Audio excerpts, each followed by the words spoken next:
interesting. I'm just going to quickly zip through a little bit about where we are with the refresh of GIRFEC materials and how we got there. I do have previous for clicking leave when I meant to click share. So I will just bring up the right slides and I'll whip through that. Slideshow from beginning. Fab. That's great. We can see that, Sarah. That's fabulous. Great.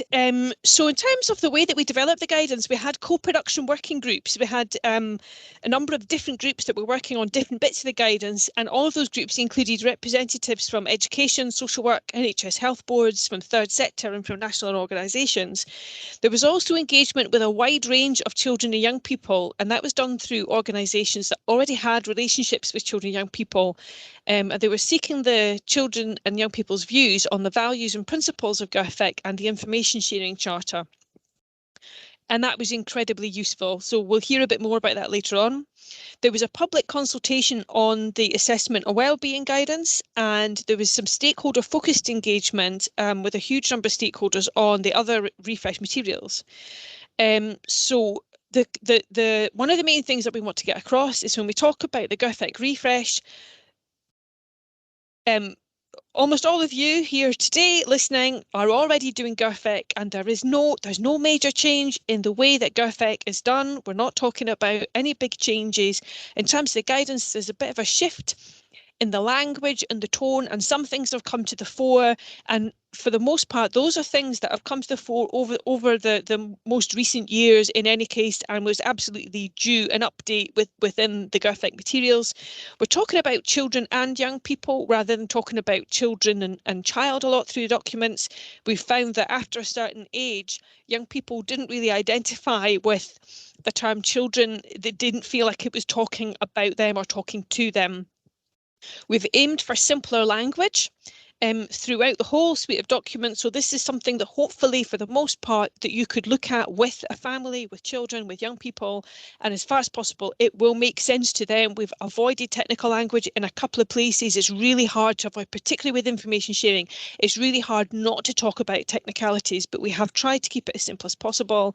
We've avoided stigmatizing language, and that required a lot of thought because obviously we don't intend to stigmatize anyone in the GIRFEC materials, but with some help from the Each and Every Child initiative, we understood that there was ways that we could reframe the language to make it more positive and more inclusive.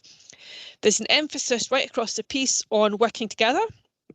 There's more emphasis on being child-centred, rights respecting, on strengths-based practice, and including children, young people and their families at every stage of the process. So the new materials, the refreshed materials, make it clear that the named person continues to be delivered is on a policy basis rather than a legislative basis. And again, that is the way that people have been delivering GIRFEC for years. We recognise that the role and function of the named person can have different names in different parts of the country. There's no attempt to alter that. That's quite well embedded.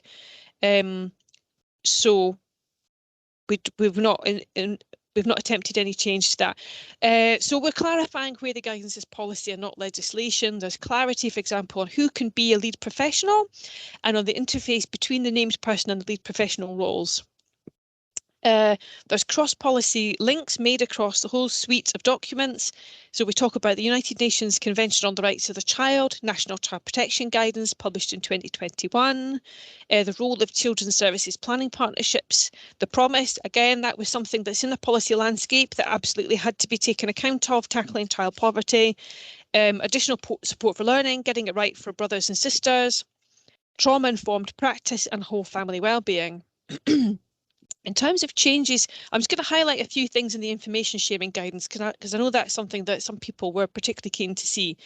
So we're clarifying that the role of the named person, it doesn't create any additional authority to obtain information.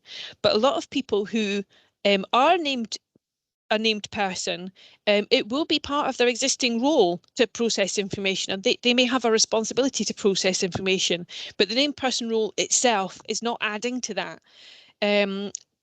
throughout the information sharing guidance, we've really emphasised the importance of sharing necessary information with appropriate agencies if there's significant concerns about a child or young person, and that's always in compliance with data protection legislation.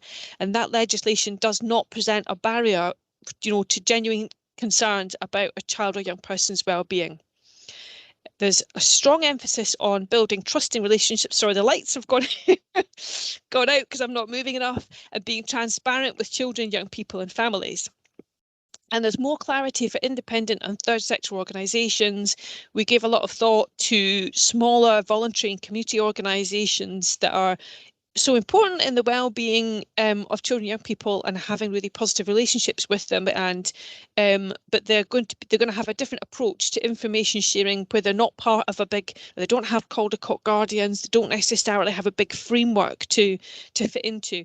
We now have the information sharing charters. In fact, in response to what we heard from children and young people, we have one that's aimed at children and young people, and one that is aimed at parents and carers. We tested the language with children and young people and made a lot of changes from there. And that is the end of the slides. Again,